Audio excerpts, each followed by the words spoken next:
Hello दोस्तों, नमस्ते, प्रणाम। कैसे पानी लो आप लोग? हम तो आशा करते हैं आप लोग बहुत अच्छा हो। हम लोग और अभी सावन बाद तक कजरी का सीजन चला था, तो आज फिर हम आप लोग के एगो कजरी सुनाओ तनी, बहुत ही प्यारा बाटे।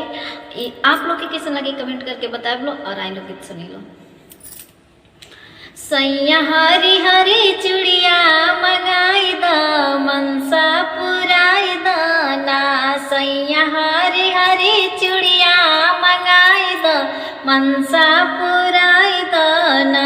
हमारी गोरी बा कलाई जैसे दूध के मलाई, हमारी गोरी बा कलाई जैसे दूध के मलाई।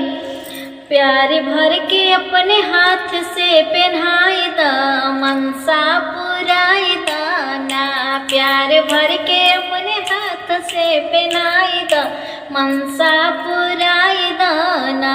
हरी चूड़ी हरी साड़ी करबी अखिया काजरा रे। हरी चूड़ी हरी साड़ी करबी अखिया काजरा रे। बिंदी लाल जाके हाट से ले आई द मनसा पुराई द ना।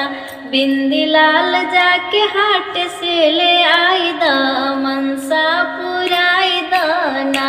सैया हरी हरी चूड़िया मंगाई द मनसा पुराई